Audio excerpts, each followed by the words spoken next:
What's up, everyone? I know it's been a while since I've last uploaded anything. Life's just gotten super busy between work, but in the meantime, I've been working on a couple of different projects that I'm really excited to share with y'all.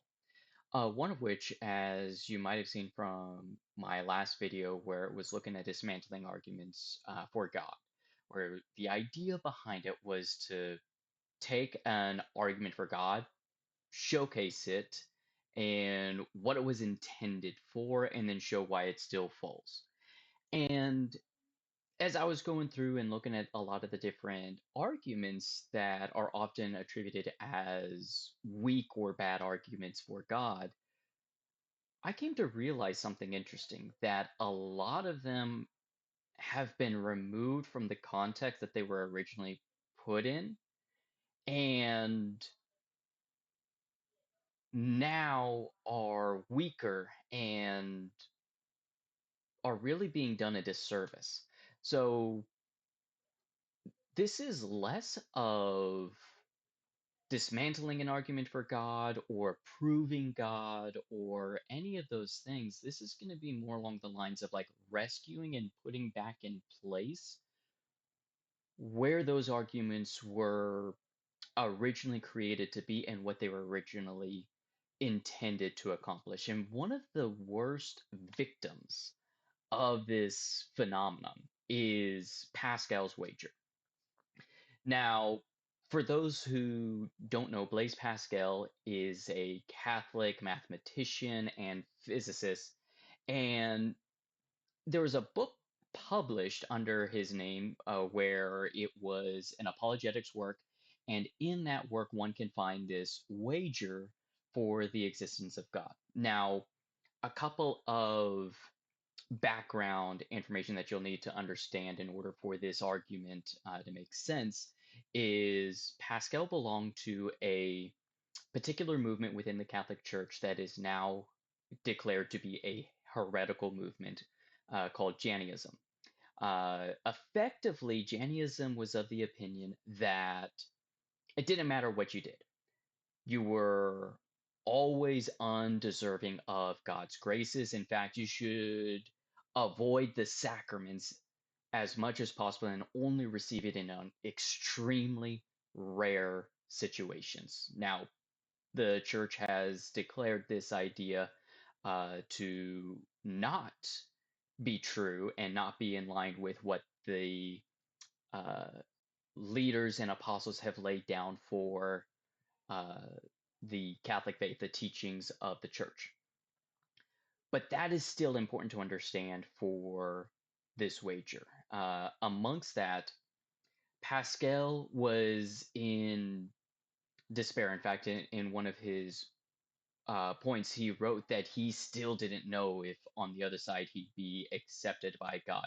He hoped, but he refused to even think about it because he was so afraid that it didn't matter what he did, he'd still go to hell, that he refused to think about it. So from there, as I mentioned in my video on atheism, where the question is, can we know anything about God, or is the God question even something that we can make sense of? Pascal is one of these individuals that is often quoted to support the atheist view. And that's because for Pascal, God is unknowable, not in the unknowable sense that like Aquinas would talk about it, but truly and completely unknowable. There is no way for the human mind to even come close to that knowledge and understanding of what God is, or even that God is. Aquinas at least argues that we can know that God is. Pascal takes it a step further and says we can't even know that God is. We can only believe. So that's the background. And from it, we can get an idea that this is a man who wants to believe. He values logic and reason. He values the sciences. He wants to make sure that he is following reason, but believes that this thing he believes to be true is unable to be reasoned to. So now he's in a dilemma. So during his life, he wanted to write an apologetic work and started doing rough drafts and little notes here and there, and died before he could actually compile and write this apologetic work. And so his students, going through his writings and everything, compiled it for him, put it all together, and published the book under his name. And that's where we find Pascal's Wager. So to understand the context we've built up so far, we've got a man who is in great despair about his faith and if it's reasonable to hold. He's in despair about where his ultimate destination is going to be. And is as part of that is writing down notes, ideas as they come to him, little half ideas written on pieces of paper to help formulate his own thoughts. This is a far cry from something like the Summa Theologica by Thomas Aquinas, where it was written and had great intent on presenting well, robust arguments. These are scraps of an idea.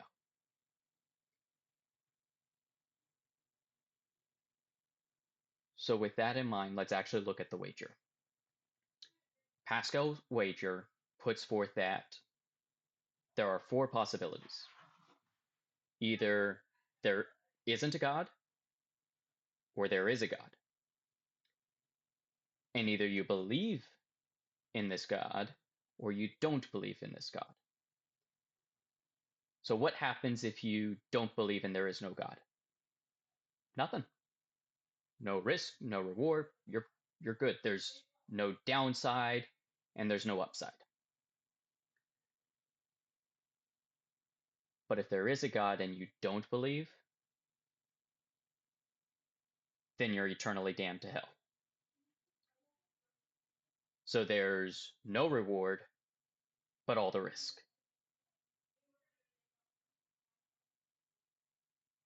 But if there is a God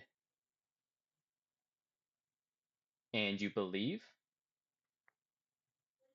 all the reward. And if there is no God and you still believe, no risk, no reward. So in this grid, lack of belief carries no reward, but it carries all the risk. Belief carries no risk, but all the reward. Therefore, it's reasonable to believe that in God. Now, a lot of people are going to attack this for a lot of different reasons. First is, well, you're assuming a particular worldview of God. And yes, absolutely. That's the point. This is a Catholic apologetics work.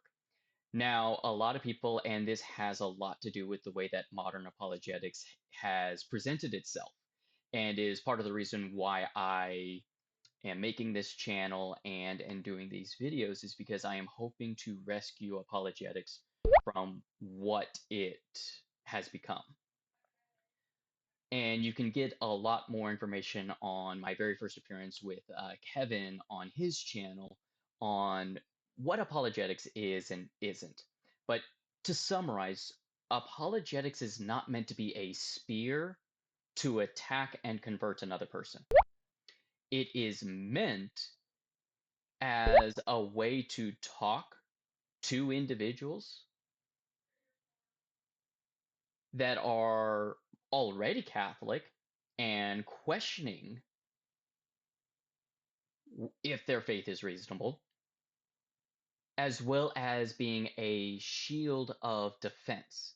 The very first apologetics works is by Justin Martyr, who was responding to false accusations made by the Roman Empire against Christians saying, no, you claim we believe this. This is what we actually believe. If you're going to execute us, at least execute us for the right crime.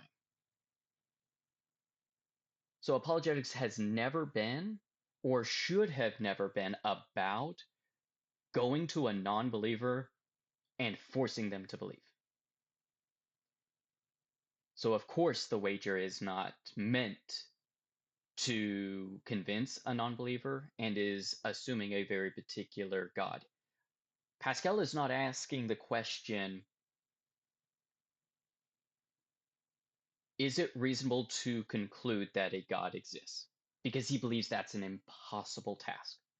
What he is doing is he is asking if belief itself is reasonable. Before you go up to a poker table and you sit down, asking if you want to bet $500 is a very different question of asking, do you bet $500 on this particular hand? You can go online and you can find lots of different tables, especially for blackjack, of like when you hit, when you shouldn't hit. And that is what Pascal is presenting. That's why it's called a wager, not an argument, because it was never designed to be a proof or an argument for God. It is asking, what is a reasonable course of action when I am already at the table? So that's step one, is it's not meant to prove a particular God. The second thing is it doesn't answer the question of which God. And again, correct, because it was never designed to. This is not meant to be used outside of the Catholic circle, or presumably so based on Pascal's intention when he was writing these notes. If anything, I'm curious as to he even would have presented this wager in a public setting as we have it, because, like I said, this was based on half finished notes that his students came across after he passed away. So from there, this is less of a demonstration to a non Catholic as to why one should be Catholic and more of a pastoral encouragement to other individuals such as himself who were struggling with wanting to be reasonable men, but feeling like they couldn't reason to God, that God was unreasonable. And here Pascal is saying, based on mathematical statistics and wager strategies, not only is it reasonable to hold belief, it is the most reasonable action one can do that has belief. So, are all of the critics of Pascal's wager correct? Yes, absolutely. But it doesn't destroy the argument because the argument is not about convincing non belief. So, to use it to try to convince non belief is to take the argument out of where it was created to reside in. And that, I would argue, is straw manning. It is presenting the argument that Pascal had in a way that he never intended it to be.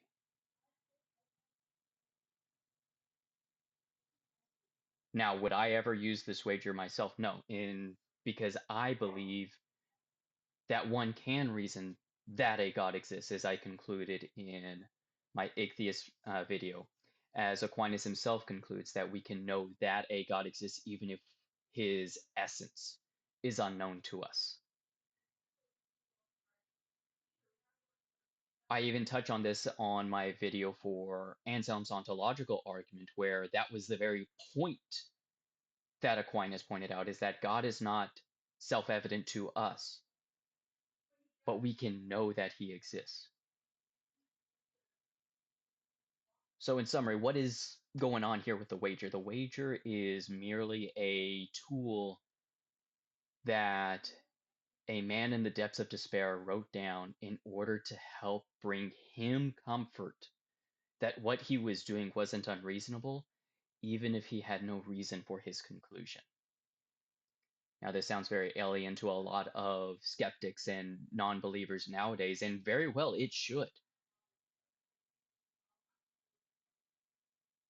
But the wager was never meant for you. It was for Pascal and others like him. Thank you all for coming. Please leave, comments, questions, subscribe, hit that like button.